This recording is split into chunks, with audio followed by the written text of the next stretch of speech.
All right, hey guys, welcome back to another video. This video is going to be the third episode in the series where I find the greatest artists out there on Instagram primarily. Now, I'm not saying for a fact that these are the greatest artists out there today, but these are 4 artists recently that I have been really just amazed by their work. Yeah, these are just artists that I'm a really big fan of. So, artist objective, these aren't definitive opinions here, but yeah, go watch my previous 2 videos in this series. I talk about sculptors, I have digital illustrators on there, I have charcoal drawers on there as well. And by total accident, this episode is going to be a portrait focused episode. All these artists are portrait artists. They do different kinds of portraits, which is pretty cool, but this is by total accident. I've been doing a lot of sketches recently for the first time since I can remember, and a lot of my sketches have been portrait sketches, so therefore I've been on Instagram looking for inspiration, and these artists have just kind of been flooding my feed recently. So gonna give them a quick shout out. Also, in this video, I'm gonna be talking about an art form that I have yet to talk about on this channel, and it is an art form that I'm very interested in, and I'm gonna be talking a lot more on this channel because I think it's one of the harder ones. That's just my opinion. I've also never done it, I never tried it, but I'd be very interested in trying it. Doing it, not getting it. You'll see later on in the video. But anyway, let's just jump right into it. First up, I have Diego Fernandez. Now, Diego is an illustrator. He's a digital illustrator, and he also does some drawings on paper and pencil and graphite, I think, as well. But what really stood out to me in his work is his use of neutral tone paper. If you've seen my previous 2 videos that have been on my recent sketchbooks, neutral tone paper, like mid-toned colored paper, is my favorite type of paper to sketch on, to draw on, to do anything on. And one of the reasons is because I can get an insane amount of contrast in my shadows and in my highlights and overall in my drawing.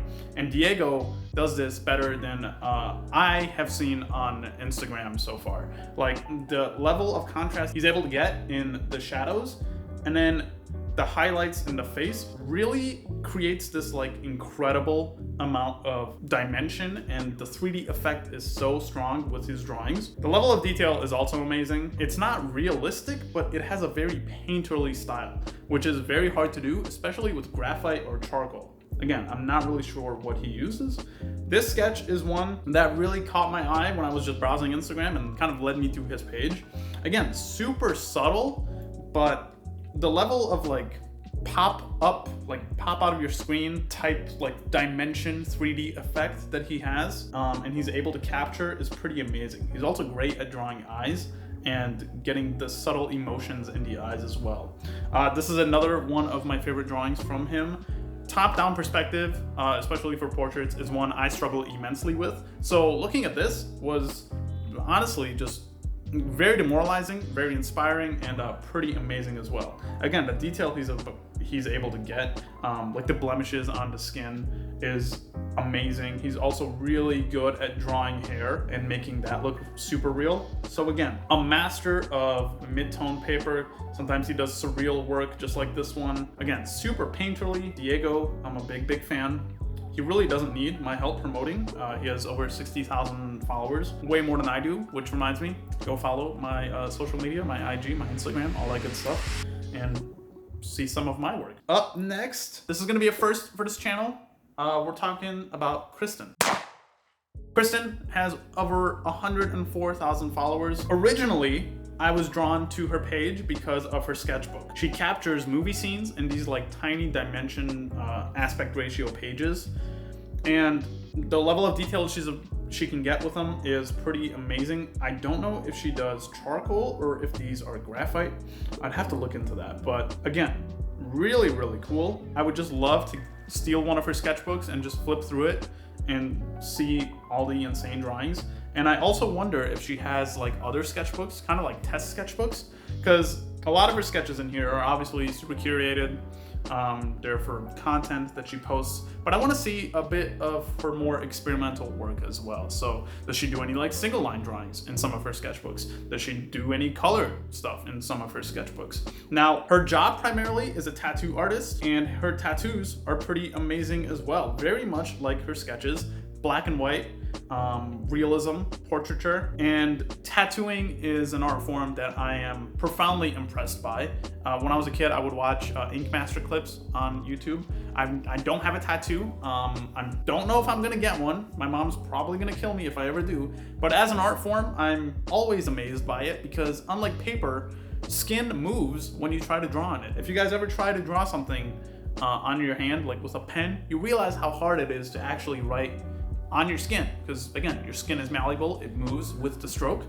And for tattoo artists to be able to just get this amount of detail in their work and make it look so good and so amazing, I mean, this is just insane. The level of detail she's able to get in the Joker mask alone is pretty amazing. Also, what I appreciate in her tattoo photos is you can tell there's very little editing done to these photos. A lot of times, I know it's a big topic of controversy in the tattoo industry of profiles editing the photos of the tattoos they post. A lot of tattoo artists will desaturate their black and white images, which gets rid of harsh spots like that when skin sometimes gets irritated when you tattoo, which is something that's totally natural with a fresh tattoo. But turning this photo black and white kind of makes the shading of the image look way smoother than it actually is. Pony Lawson, who's a tattoo artist on YouTube, has done an amazing video breaking this down, and I think it was also a short on his Instagram page as well. Let me show you why it's hard for me to fully trust desaturated tattoo photos. All right, so we're gonna take our lightest wash and just shade this small area on my knee and show you why you shouldn't really trust desaturated photos, tattoo photos anyway.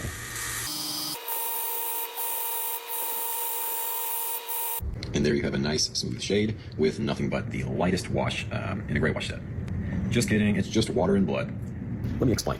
That isn't exactly the result of being tattooed, rather the result of your skin becoming irritated from a tattoo, and that happens with every tattoo. So a lot of times people just get by with bumping down the saturation and making it look like a really smooth shade, when in reality it's just their skin being irritated. Thank you for watching. But again, Kristen, I came for the sketchbooks, and the sketches in your sketchbooks, Nosferatu again, and I stayed for your amazing tattoos. So maybe one day if I decide to get one, or if my mom lets me, I'll hit you up. But yeah, another portrait artist, and that was number 2. Number 3, we have Axel.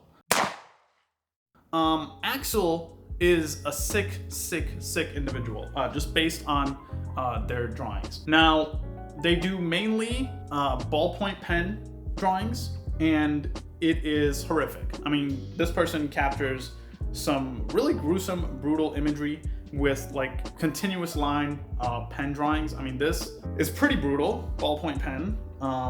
Really horrific. I mean, really horrific. Yeah, that's pretty scary. Stuff of nightmares, really just stuff of nightmares. Now, what impresses me about Axel is a lot of times when you look at poorly done, like continuous line drawings, you can kind of tell that it's not a continuous line drawing. But with these, you can tell, no, these are single line, continuous, just over and over, going, how do I say it? You can tell these are single line drawings. This is the black hole, and honestly, a pretty scientifically accurate black hole, if you've ever seen Inception. But very gruesome, very brutal. Like, that is very brutal. Again, maybe they need to talk to somebody, and maybe not. Maybe this is their way of getting some stuff out, in which case I applaud it. That's kind of what art should be.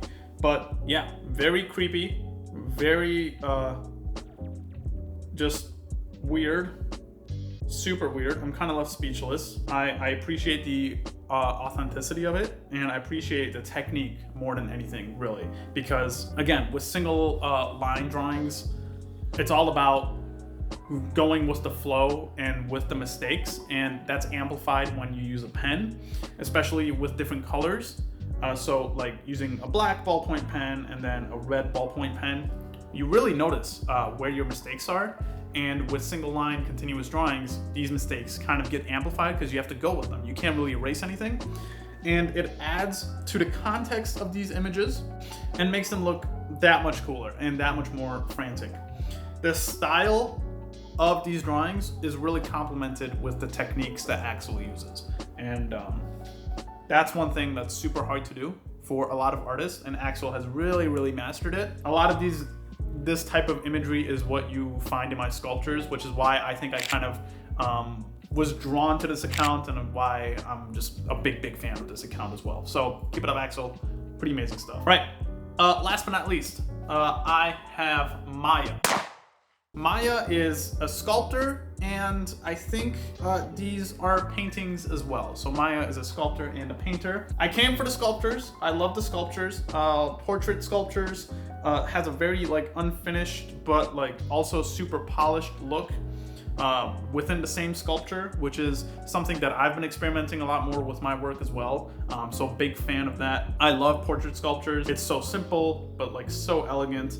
This wing is pretty glorious. My newest sculpture has a lot of feathers and a lot of wing imagery, and I'm probably gonna make a video giving like a how to sculpt feather tutorial, because I feel like people don't understand how difficult it can actually be. It's the most tedious thing to sculpt, right next to, like probably right below skin texture and skin pores and adding details like that. But feathers are just so tedious, and wings are just so tedious, but when you do it, it can look pretty amazing, just like this feather does. Now, Maya's work also is very moody, very atmospheric, and she's also a master of portraits, both in her sculptures and in her paintings. Her paintings are a bit more, how do I say, not abstract, but the moodiness kind of diminishes the realism of the portraits. It's a bit more vague is the word.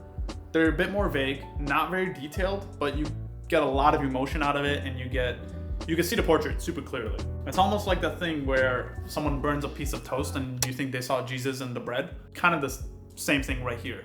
Super ambiguous up front, kind of vague, but if you look closely, you can really see the details in the portrait and the vibe and the tone that Maya is trying to get you to feel. Again, love the portrait sculptures, super simple. The contrast in colors is also really effective in Maya's work, and Maya's also really good at photographing the artwork as well, just to give it that much more impact. Like, that's a pretty awesome photo artwork regardless, and that's a skill that I feel like a lot of artists neglect as well, where it's you first have to be able to take decent photos of your work to advertise them to make them look that much better. A bad photo of a really good piece of art turns that piece of art into kind of piece of art rather than a really good piece of art. Does that make sense? I hope that makes sense. But anyway, yeah, pretty amazing up close of the wing. Again, a pretty insane amount of detail. And this is also, I think, bronze? No, it's concrete. So concrete is harder to get detail in than bronze, I would think. I haven't really used either one, but I would imagine so. These are all both casted, and Maya probably used wet clay on them. But again, a pretty amazing amount of detail and a pretty awesome looking wing. This is one of my favorites. Both the photo and the work of art is pretty amazing. The tilt in the head is very expressive. The face almost has this like ethereal, euphoric expression. Matches the stand and the base of the sculpture as well, giving it kind of amplifying that surreal quality that the sculpture has. Again, love Maya's work, and I am really excited to see what else they have. So, all right, and that's pretty much it. 4 artists, 4 portrait specialists. I've been sketching a lot recently, and a lot of my sketches have been portrait sketches, and these 4 accounts have really helped me find inspiration when I needed it, figure out what to sketch, because when you flip a page on a blank sketchbook, just figuring out what you want to sketch that day can oftentimes be the hardest thing. And following accounts like these really, really helped me get to that idea much, much quicker. Again, go watch the past 2 videos. I have more sculptors on there. I have more artists on there. Like, comment, subscribe. Let me know what you guys want to see next on this channel. I'm going to be doing more of these because these videos have been doing pretty well for me. And they're super easy to do. Yeah, hit the bell so you're notified every single time I post a video. And as always, have a great day. Oh, and go follow these 4 artists. I'm going to put their links in the Instagram. Not that they need it. They have more followers than I do by like a magnitude of 10. So go follow me and my Instagram. It's going to be in the description below. Have a great day. Bye.